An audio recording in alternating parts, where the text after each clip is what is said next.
जय हिंद, वंदे मातरम। स्वागत है आप सभी का। तो आज की सुपर वीडियो में हम कंप्यूटर जगत के पूरे 51 क्वेश्चंस जो कंप्यूटर का संपूर्ण निचोड़ होगा, और ये 51 क्वेश्चन अगर आपने देख लिए तो कंप्यूटर का ज्ञान आपको A to Z दोस्तों मिल जाएगा। तो चलिए 20 मिनट की वीडियो पूरे कंप्यूटर पर भारी पड़ेगी। पहला क्वेश्चन, कंप्यूटर का हिंदी नाम क्या है दोस्तों? तो ध्यान दीजिएगा कि कंप्यूटर शब्द कंप्यूट अंग्रेजी शब्द से बना है। ध्यान दीजिएगा, कंप्यूट शब्द से बना है कंप्यूटर, जिसका मतलब होता है गणना करना, और यह संगणक कहलाता है, इसलिए ऑप्शन बी जाएगा दोस्तों। नेक्स्ट, कंप्यूटर के आविष्कारक कौन है दोस्तों? आपको मैं बता दूं, जब भी आविष्कारक या इन्वेंशन की बात होती है तो यहां पर चार्ल्स बेबेज का नाम लिया जाता है। तो चार्ल्स बेबेज क्या हो जाएंगे इस क्वेश्चन का राइट आंसर। अगर आपको भी सिलेक्शन चाहिए, आपको भी सरकारी सीट चाहिए, तो मुझे उम्मीद है कि आप एक पढ़ने वाले बच्चे होंगे, आप एक पढ़ने वाली बहन होंगी, तो यहाँ पर हर घर में एक सरकारी सीट आनी चाहिए। तो उम्मीद के साथ सब्सक्राइब कर लें, जिससे एक सरकारी सीट आपके घर में आ जाए, और हम यही चाहेंगे कि आपके माता पिता के चेहरे पर वो खिलती हुई मुस्कान होनी चाहिए। तीसरा क्वेश्चन, कंप्यूटर साक्षरता दिवस कब मनाया जाता है दोस्तों? तो मैं बता दूं, इस क्वेश्चन का जो राइट आंसर जाएगा वो ऑप्शन जाएगा 2 दिसंबर के साथ। इससे पहले 1 दिसंबर आता है, उसको मनाते हैं हम एड्स दिवस के रूप में। 2 दिसंबर को मनाते हैं हम कंप्यूटर साक्षरता दिवस के रूप में। 12 जनवरी को मनाते हैं हम युवा दिवस। 22 मार्च को क्या मनाते हैं? कमेंट कीजिएगा, क्या जल दिवस मनाते हैं? जरा कमेंट कीजिए। क्वेश्चन नंबर 4, सीपीयू का पूर्ण रूप क्या है दोस्तों? सीपीयू का मतलब क्या होता है? तो सेंट्रल प्रोसेसिंग यूनिट होता है।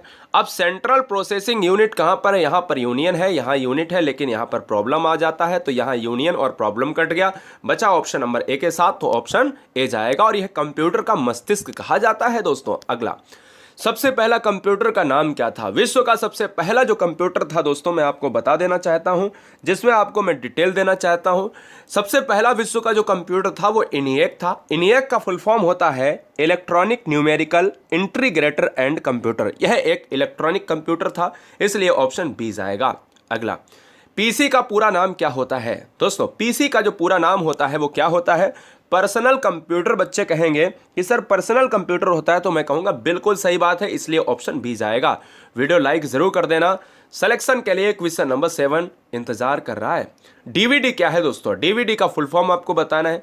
बहुत अपने बचपन में डीवीडी का नाम सुना होगा, सीडी, डीवीडी, एलसीडी, वीसीडी, है ना? तो डीवीडी का फुल फॉर्म क्या होता है? तो इस क्वेश्चन का जो राइट आंसर जाएगा वो डिजिटल वीडियो डिस्क। अब डिजिटल वीडियो डिस्क का मतलब है कि ऑप्शन बी चला जाएगा। नेक्स्ट, इनपुट आउटपुट के बारे में पूरी डिटेल दे चुका हूं। अगर नहीं पता है तो इनपुट आउटपुट हार्डवेयर सॉफ्टवेयर क्या होता है, वीडियो में नीचे कमेंट बॉक्स में जाना, उसमें लिंक मैंने पिन कर दी है, देख लेना। हार्डवेयर क्या होता है, सॉफ्टवेयर क्या होता है, इनपुट क्या होता है, आउटपुट क्या होता है, सब कुछ बताया है। बहुत अच्छे से देखिए, 20 मिनट की वीडियो है। इनपुट इकाई दोस्तों होती है माउस, कीबोर्ड, स्कैनर। जो इकाई ऐसी इकाई है जो डेटा को भेजती है, हम कह सकते हैं ऑप्शन डी जाता है, जिससे कंट्रोल चीजें होती हैं, ऑप्शन जाएगा डी के साथ। 9 नंबर क्या है बेटा? 1 किलो वाइट यानी केवी कितने वाइट के बराबर होता है? यानी 1 किलो जो है केवी जो है वो कितने बाइट के बराबर होता है, ये आपसे पूछ रहा है। तो दोस्तों मैं आपको बता दूं, ऐसे क्वेश्चन एग्जाम में बहुत पूछे जाते हैं। क्वेश्चन नंबर 9 और क्वेश्चन नंबर 10, क्वेश्चन नंबर 11, तीनों क्वेश्चन केवी और बाइट पर आधारित हैं। तो जब भी दोस्तों केवी की बात करें तो वो बाइट होता है 1024 बाइट पर। ये बहुत ध्यान दीजिएगा, मेगाबाइट और गीगाबाइट की बात आगे हम करेंगे। क्वेश्चन नंबर 10, अब जब पूछे कि 1 MB बराबर कितने बाइट के बराबर होता है, 1 मेगाबाइट कितने बाइट के बराबर होता है, ये आपको बताना है। तो दोस्तों मैं बता देना चाहता हूं कि 1024 KB के बराबर 1 MB होती है, और केवी दोस्तों कहां पर है? ऑप्शन नंबर ए के साथ जाएगी। क्वेश्चन नंबर 11, 1 गीगाबाइट यानी 1 GB कितने बाइट के बराबर होती है, ये आपसे पूछ रहा है। तो अगर 1 GB हम भाई डेटा यूज करते हैं तो हम 1 GB लेते हैं, तो 1 GB में कितने हैं भाई MB? तो 1 GB में हम कहेंगे सर MB तो होगा, और जब अगर MB होगा तो 1024 MB ही तो होगा, है ना? तो GB के नीचे MB, MB के नीचे KV, है ना? MB के नीचे क्या है? KV आ जाएगा, और उसी तरीके से हम KV के नीचे वाइट आ जाएगा। अगला क्वेश्चन दोस्तों देखते हैं, 12 नंबर। कंप्यूटर में प्रयुक्त आईसी चिप बनते हैं, कंप्यूटर में जो आईसी चिप बनते हैं वो दोस्तों कौन से होते हैं, जरा जवाब दीजिएगा। तो दोस्तों वहां पर अगर मैं बात करता हूं तो वो सिलिकॉन से बनते हैं, और सिलिकॉन सिटी कहा जाता है बेंगलोर को, और बेंगलोर कहां पर है? कर्नाटक में। ठीक है, चलिए, निम्नलिखित में ऑप्टिकल मेमोरी क्या है? ऑप्टिकल मेमोरी क्या है दोस्तों, हमने पूरी क्लासेस आपके लिए चला दी हैं। हम भले ही एक वीडियो आपको देंगे, लेकिन हम ये उम्मीद करते हैं कि वो मैराथन होगी, लंबी वीडियो होगी और सभी सब्जेक्ट को कवर करेगी और आपको एक सरकारी सीट देकर जाएगी। इसलिए नोट्स को मेंटेन करें बहुत अच्छी तरीके से। ऑप्टिकल मेमोरी कौन सी है दोस्तों 13 नंबर में, तो CD रोम हो जाएगा, ऑप्शन जाएगा सी के साथ। नेक्स्ट, CPU में कंट्रोल मेमोरी और तीसरा कौन सा यूनिट होता है? CPU सेंट्रल प्रोसेसिंग यूनिट, जो कंप्यूटर का मस्तिष्क कहा जाता है। सेंट्रल प्रोसेसिंग यूनिट में कंट्रोल होता है, मेमोरी होता है और तीसरा जो यूनिट होता है दोस्तों वो होता है लॉजिक, यानी अर्थमेटिक लॉजिक होता है। ये भी आपको याद रखना है। तो CPU में 3 चीजें, एक कंट्रोल, एक मेमोरी और तीसरा अर्थमेटिक लॉजिक। एक हार्डवेयर डिवाइस जो डाटा को अर्थपूर्ण इंफॉर्मेशन में परिवर्तित करता है। एक ऐसा डिवाइस बताइएगा जो डाटा होता है कंप्यूटर में उसको चेंज कर देता है अर्थपूर्ण इंफॉर्मेशन में, मतलब एक सुइटेबल इंफॉर्मेशन में चेंज करता है। तो दोस्तों वो क्या कहलाता है? वो प्रोसेसर कहलाता है। याद रखना है, ऑप्शन ए चला जाएगा। अगला क्वेश्चन नंबर 16। क्वेश्चन नंबर 16 क्या है, ध्यान दीजिएगा कि कंप्यूटर में अधिकांश प्रोसेसिंग किस में होती है? बताओ, आप सभी समझदार हो, बहुत यूज करते हो मोबाइल, लैपटॉप, है ना? तो अधिकांश प्रोसेसिंग किस में होती है? तो हम यही कहेंगे दोस्तों कि जो अधिकांश प्रोसेसिंग है वो CPU में होती है। क्योंकि अगर मैं कहूं कि मनुष्य की सबसे ज्यादा अधिकांश प्रोसेसिंग कहां पर होगी, तो आप कहोगे कि मनुष्य के दिमाग में। ऐसे ही कंप्यूटर का दिमाग कौन सा होता है? तो CPU होता है। अगला, कंप्यूटर निम्नलिखित में कौन सा कार्य नहीं करता है? बताइए कौन सा कार्य नहीं करता है, आपको बताना है। 17 नंबर का प्रोसेसिंग नहीं करता है, अंडरस्टैंडिंग, इंप्यूटिंग या आउटपुटिंग। दोस्तों मैं आपको बता दूं कि अंडरस्टैंडिंग की बात कंप्यूटर में नहीं होती है, इसलिए ऑप्शन बी जाएगा। सब कुछ करता है, कंप्यूट से लेकर कंप्यूट से बना कंप्यूटर इंप्यूट करता है। आउटपुट, इनपुट, प्रोसेसिंग, डेटा को भेजना, सब कुछ करेगा, अंडरस्टैंडिंग पार्ट नहीं होता है। 18, प्रमुख मेमोरी किसके समन्वय से कार्य करती है? जरा जवाब दीजिएगा। प्रमुख मेमोरी किसके समन्वय से कार्य करती है? तो दोस्तों जो मुख्य मेमोरी होती है, यहां पर आपको देखने की आवश्यकता है। जो आंसर जाएगा वो CPU। भाई मुख्य मेमोरी उसके मस्तिष्क पर आधारित होगी, किसके? कंप्यूटर, संगणक, है ना, जो गणना करेगा। अगला, माइक्रो प्रोसेसर जो कंप्यूटर का मस्तिष्क होता है, ध्यान दीजिएगा, माइक्रो प्रोसेसर जो कंप्यूटर का मस्तिष्क होता है उसे क्या कहा जाता है? ध्यान दीजिएगा, यहां पर एक माइक्रो प्रोसेसर को कंप्यूटर के मस्तिष्क के साथ जोड़ा जरूर जाता है, लेकिन यहां पर आपको ध्यान देना है कि CPU मोस्ट इंपॉर्टेंट और उसी का ये पार्ट है। 19 नंबर का जो आंसर जाएगा वो माइक्रोचिप के साथ। भाई माइक्रोचिप हो जाएगा, ऑप्शन बी जाएगा। यही नहीं होगा तो CPU वर्क कैसे करेगा? कंप्यूटर द्वारा प्रोड्यूस किया गया परिणाम क्या है? कंप्यूटर के द्वारा जो डेटा को प्रोड्यूस किया जाता है, डेटा का रिजल्ट जो होता है वो क्या होता है दोस्तों? वो होता है आउटपुट। क्योंकि चीज़ें आउटपुट के रूप में ये होती हैं और इनपुट के रूप में चीज़ें इन होती हैं, इसलिए ऑप्शन सी जाएगा। अगला, इनपुट और आउटपुट में रूपांतरण किया जाता है। इनपुट का आउटपुट में रूपांतरण, इनपुट का आउटपुट में जो चेंजमेंट है वो कैसे किया जाता है, ये भी आपको जानना चाहिए। ये दोस्तों सभी मस्तिष्क CPU के द्वारा होता है संभव, ऑप्शन बी जाएगा। अगला, CPU का मुख्य घटक क्या है?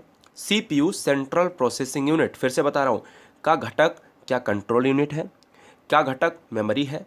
का घटक अर्थमेटिक लॉजिक यूनिट है या ऑल एबव? तो 22 नंबर का जो आंसर है वो ये सभी हो जाएगा, क्योंकि ये सभी जो है CPU के मुख्य घटक हैं दोस्तों। ठीक है, चलिए, कंप्यूटर को किस प्रकार की बुद्धि की संज्ञा में रखा गया है? कंप्यूटर को हमेशा मानवकृत में नहीं, यानी मानव नहीं माना जा सकता है, उसको हमेशा आर्टिफिशियल ही माना जाएगा, कृत्रिम ही माना जाएगा, क्योंकि वो कंप्यूटर कृत्रिम होता ही है ना। अंडरस्टैंडिंग तो होती नहीं, अगर होती तो भैया मनुष्य हो जाता। मनुष्य की स्मरण शक्ति कंप्यूटर की तुलना में होती है, बताइए मनुष्य की जो स्मरण शक्ति है वो कंप्यूटर की तुलना में कैसी होती है, यह आपको बतानी है। वो होती है दोस्तों सामान्य, निम्न नहीं कह सकते, सामान्य की श्रेणी में रखते हैं, इसलिए ऑप्शन जाएगा ए के साथ। EDP का फुल फॉर्म क्या है? EDP का फुल फॉर्म दोस्तों बताना है। कंप्यूटर के क्षेत्र में इसका फुल फॉर्म क्या है? कंप्यूटर टेक्नोलॉजी में इसका full form electronic data processing है। इलेक्ट्रॉनिक डेटा प्रोसेसिंग है, इसलिए ऑप्शन डी जाएगा। IMP है, नोट किया जाए दोस्तों, ठीक है। चलिए, कंप्यूटर में सूचना किसे कहा जाता है, यानी सूचना की बात करें तो जो सूचना की बात होती है ना, तो वहां पर अगर आपको मैं बात करूं कि जो कंप्यूटर में इंफॉर्मेशन होती है वो किसे कहा जाता है, जो इंफॉर्मेशन होती है वो किसे कहा जाता है। इंफॉर्मेशन का मतलब है कि देखिए, एकत्रित डेटा को, अब हम ऑप्शन डी क्यों नहीं लगा सकते भैया, डेटा और संख्याओं को नहीं कह सकते, लेकिन जो एकत्रित डेटा है, इंफॉर्मेशन क्या है, हम कहते हैं अपने किसी मित्र से कि अरे उस फला फला व्यक्ति की इन्फॉर्मेशन लेकर आओ, तो इन्फॉर्मेशन में क्या होता है, सब कुछ होता है, एकत्रित पूरा डेटा होता है, ब्यौरा होता है उसकी छठी से लेकर पसनी तक का, है ना, इसलिए ऑप्शन सी चला जाएगा। कंप्यूटर में डेटा किसे कहा जाता है, तो दोस्तों डाटा जो होता है वो मैंने आपको डिटेल क्लास में बताया था, वहाँ आवश्यकता नहीं, लेकिन फिलहाल अगर आप कह सकते हो कि जो डेटा होता है कंप्यूटर में, जो चिन्ह व संख्यात्मक सूचना जो हम कहते हैं ना सिंबल्स यूज होते हैं, वही क्या है, उसको एक बढ़िया तरीके से एक चीज़ में रखने की पद्धति को, चिन्ह व संख्यात्मक सूचना को, इन्फॉर्मेशन को हम डेटा कहते हैं। अगला, इनपुट का आउटपुट में अभी मैंने बताया, खैर ये क्वेश्चन रिपीट हो गया है, कोई बात नहीं। 28 नंबर का जो आंसर जाएगा वो सीपीयू के साथ चला जाएगा, सीपीयू ही करता है, ऑप्शन जाएगा सी के साथ। कंप्यूटर में जाने वाले डेटा को क्या कहते हैं, ये भी अच्छा क्वेश्चन है। कंप्यूटर, देखिए बिल्कुल लल्लू वाले क्वेश्चन नहीं कराने का मकसद यहाँ पर है, मकसद ये है कि एग्जाम क्रैक हो, मकसद यहाँ पर ये नहीं है कि आपका एग्जाम ना क्रैक हो और वीडियो को फालतू तरीके से चलाते रहें। कंप्यूटर में जाने वाले डेटा को क्या कहते हैं, मैं मान लेता हूँ कि 50 क्वेश्चन 51 क्वेश्चन कराऊंगा, मात्र आपके 5 क्वेश्चन सही होंगे, मैं मान लेता हूँ, क्या दिक्कत है, और गलत हो गए तो कौन सी दिक्कत है, लेकिन एग्जाम में गलत नहीं होने चाहिए, वहां पर ये दिक्कत है, इसलिए यहां खूब गलत करो, एग्जाम में कतई गलत नहीं होने चाहिए। आंसर जाएगा 29 नंबर का दोस्तों, किसके साथ, इनपुट के साथ चला जाएगा। जो डेटा होता है दोस्तों, जाने वाले डेटा को तो हम इनपुट ही कहेंगे, कभी गलती से आउटपुट मत मार देना, क्योंकि कंप्यूटर में जा रहा है। अगला, निम्नलिखित में कौन कंप्यूटर के सभी भागों के बीच सामंजस्य स्थापित करता है, आपको बताना है 30 नंबर का आंसर। तो 30 नंबर का आंसर जाएगा कंट्रोल यूनिट, क्योंकि सामंजस्य स्थापित कंट्रोल यूनिट ही कर सकता है कि सारी चीजों को कंट्रोल करेगा। कंट्रोल यूनिट किसके हाथ में है, हम कहते हैं उसके हाथ में है कंट्रोल, उसके पास जाओ, ऑप्शन जाएगा बी के साथ। 31 है कि कंप्यूटर प्रोसेस द्वारा इंफॉर्मेशन में परिवर्तित किए जाते हैं। कंप्यूटर प्रोसेसिंग जो इंफॉर्मेशन होती है दोस्तों, वो कहाँ पर परिवर्तित किए जाते हैं, कैसे किए जाते हैं, तो दोस्तों उसका जो मतलब होता है कि जो भी इंफॉर्मेशन होती है वो डेटा में परिवर्तित होता है, उसी में चिन्ह होते हैं, उसी में संख्यात्मक चीज़ें होती हैं, वही दोस्तों डेटा कहलाता है। कंप्यूटर के द्वारा जो प्रोसेस होता है, इंफॉर्मेशन कलेक्ट होती है, वही क्या है, वही डेटा है, यही तो पूछ रहा था। एक इलेक्ट्रॉनिक डिवाइस जो डेटा को इंफॉर्मेशन में कन्वर्ट करते हुए प्रोसेस करता है, फिर ध्यान दीजिएगा, एक ऐसी इलेक्ट्रॉनिक डिवाइस बताइए जो डेटा को इंफॉर्मेशन में कन्वर्ट करता है और फिर प्रोसेस करता है, उसका नाम क्या है, तो बहुत आसान है, जो प्रोसेस करता है, क्योंकि क्वेश्चन में ही इसका आंसर है, प्रोसेस कर रहा है तो मतलब प्रोसेसर हो जाएगा, बहुत आसान था। अगला, इनमें से कौन सबसे बड़ा, सबसे तेज और सबसे महंगा कंप्यूटर है। सबसे तेज का मतलब है जो बहुत फास्ट काम करता है, सबसे महंगा भी होगा, जब भाई तेज होगा सबसे महंगा भी होगा, और ये दोस्तों सुपर कंप्यूटर हो, ऑप्शन नंबर ए जाएगा। सामान्य रूप से प्रयुक्त किए जाने वाला कंप्यूटर कौन सा है, जो आजकल ऑफिस में, हर जगह, हर घर में सामान्य तौर पर जो कंप्यूटर प्रयोग होता है वो कौन सा होता है दोस्तों, वो होता है 34 नंबर का डिजिटल कंप्यूटर। डिजिटल कंप्यूटर दोस्तों वही कंप्यूटर होता है जो डिजिटल तौर पर बाइनरी पद्धति को यहाँ पर चीज़ों को कन्वर्ट करता है ना। मैंने खैर बताया डिजिटल क्या होता है, क्या हाइब्रिड कंप्यूटर होता है, क्या एनालॉग कंप्यूटर होता है, तो तीनों कंप्यूटर देखने के लिए नीचे वाली लिंक क्लिक करें।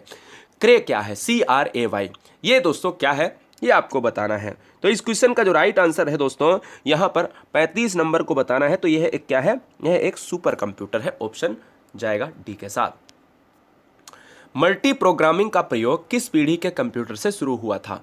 मल्टी प्रोग्रामिंग का प्रयोग, मल्टी का मतलब है एक ही समय में बहुत से कार्य करना, तो किस पीढ़ी के कंप्यूटर से शुरू हुआ था, ये हम पीढ़ियां आपको एक पूरी वीडियो में बताएंगे कि कंप्यूटर की पीढ़ियां क्या होती हैं। तो 36 नंबर का जो आंसर है वो तृतीय पीढ़ी के साथ चला जाएगा, ऑप्शन सी चला जाएगा।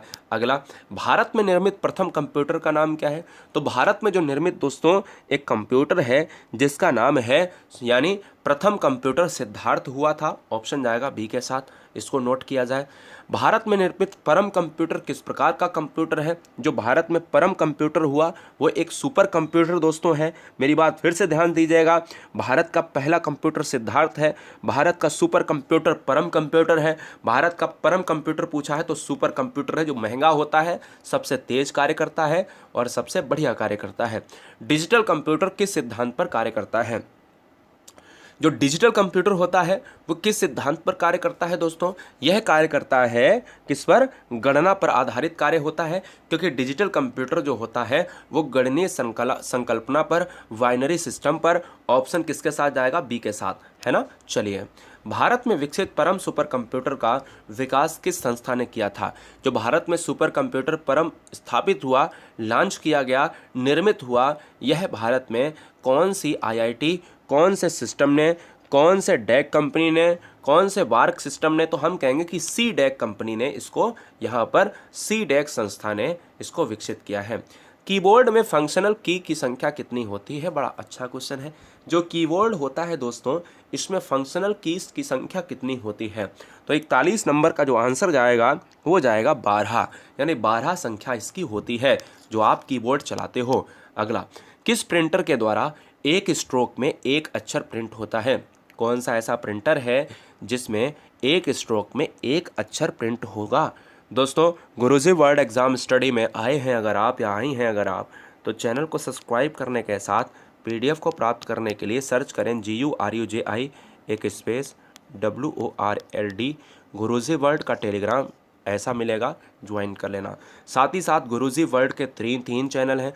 गुरुजी वर्ल्ड, जहाँ पर आपको क्लास गुरुजी वर्ल्ड 2.0 आप सर्च करेंगे या करेंगे तो आप उसको सब्सक्राइब कर लें, और गुरुजी वर्ल्ड एग्ज़ाम अफेयर यानी गुरुजी एग्ज़ाम अफेयर जो करंट अफेयर का बहुत टॉप चैनल है। तो तीनों सिलेक्शन वाले प्लेटफॉर्म हैं, सब्सक्राइब कर लें। फिलहाल यहाँ बने रहिए, बहुत स्वागत है। आपके माता पिता को मेरा जय हिंद। 42 नंबर का जो आंसर है दोस्तों वो किसके साथ जाएगा? लाइन प्रिंटर के साथ चला जाएगा, ऑप्शन डी चला जाएगा। इनमें से कौन सा इनपुट डिवाइस नहीं है? कौन सा इनपुट डिवाइस नहीं है 43 नंबर का? तो यह दोस्तों आपको बताना है। लाइन प्रिंटर इसमें बताया था बेटा, परेशान मत होना, लाइन प्रिंटर बताया था, ठीक है। 43, इनमें से कौन सा इनपुट डिवाइस नहीं है आपको बताना है, तो आंसर जाएगा मॉनिटर के साथ। मॉनिटर आउटपुट श्रेणी में आएगा। पहला कंप्यूटर माउस किसने बनाया था? पहला कंप्यूटर माउस किसने बनाया था? कमेंट कीजिएगा। तो दोस्तों, पहला जो कंप्यूटर माउस है ना, ये बनाने वाले व्यक्ति थे डगलस एंजलवर्ड, ऑप्शन जाएगा बी के साथ। अगला, कंप्यूटर की मुख्य मेमोरी क्या होती है? जवाब दीजिएगा। 45 नंबर का दोस्तों जो आंसर जाएगा वो भीतरी मेमोरी मुख्य मेमोरी कहलाती है, इसलिए ऑप्शन बी जाएगा। रैम किस तरह के मेमोरी होते हैं? तो पहली बात तो हमें आप ये बताएं कि रैम का फुल फॉर्म क्या होता है, कमेंट किया जाए। रैम का जो फुल फॉर्म होता है बेटा वो क्या होता है? तो रैम का होता है रैंडम एक्सेस मेमोरी, और इसका जो मतलब है यहाँ पर क्या हो जाएगा? मुख्य के साथ जाएगा क्या? बिल्कुल, वह भीतरी था, यह मुख्य के साथ जाएगा। इंटरनल स्टोरेज किस प्रकार का एक स्टोरेज है? क्वेश्चन कठिन है, मैं समझौता नहीं करूँगा, पढ़ें या ना, बिल्कुल आप पढ़ें, क्योंकि हम वो क्वेश्चन नहीं जो आपको आते होंगे, हम वो क्वेश्चन लाएंगे जो आपको आते भी होंगे और जो आपको नहीं भी आते होंगे, क्योंकि मुझे सामंजस्य बनाना है एग्ज़ाम NCERT पैटर्न पर। इंटरनल स्टोरेज किस प्रकार का स्टोरेज है? 47 नंबर का आंसर जाएगा प्राइमरी, यानी एक प्राइमरी स्टोरेज है। CD से आप क्या कर सकते हैं? CD जो होती है कॉम्पैक्ट डिस्क की बात करते हैं क्या बेटा? इससे हम क्या कर सकते हैं? CD से आप पढ़ और लिख सकते हैं। CD पढ़ और लिख सकते हैं, CD देखने वाली नहीं, बच्चे कहेंगे CD DVD। अब ये DVD की बात करें तो अभी मैंने बताया था कि DVD का फुल फॉर्म क्या होता है, नहीं अगर बताया तो DVD का फुल फॉर्म अगर आपको देखना है तो मैं बता देता हूँ। डिजिटल वर्सेटाइल डिस्क होता है, ठीक है ना, ठीक है ना, डिजिटल वर्सेटाइल डिस्क होता है। और DVD का जो उदाहरण है दोस्तों, यह आंसर किसके साथ जाएगा? ऑप्टिकल डिस्क के साथ। ऑप्टिकल डिस्क यानी ऑप्शन सी के साथ। अगला क्वेश्चन 50 नंबर, इसके बाद 51 यानी एक और लास्ट क्वेश्चन है। आधुनिक कंप्यूटर की खोज सबसे पहले कब हुई? आधुनिक कंप्यूटर की खोज सबसे पहले दोस्तों 1946 या 50 और 51 हमने सन से रखे हैं, यानी सनों से क्वेश्चन भी पूछ सकता है, तो 2 क्वेश्चन हमने सन से रखे हैं।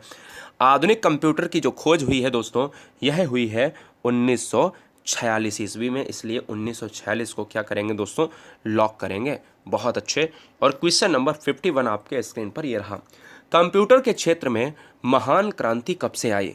कंप्यूटर के क्षेत्र में महान क्रांति दोस्तों, हमने कहा था आपसे कि 20 मिनट में, और मैंने पूरा आपको बताया कमिटमेंट होता है। 20 मिनट में 50 क्वेश्चन कराए। कहीं ना कहीं चीज़ें हम जो कहते हैं वही करते हैं। हमें पता है आपका समय बहुत कीमती है। मुझे ये भी पता है कि आप एक बहुत उम्मीदों के साथ वीडियो क्लिक करते हैं। उस पर खरा उतरना मेरा कार्य है और रिजल्ट देना आपका कार्य है। कंप्यूटर के क्षेत्र में महान क्रांति कब से आई? 1960 से आई दोस्तों। फिर एकदम से पीढ़ियां दर पीढ़ियां कंप्यूटर के क्षेत्र में विकसित होती गई।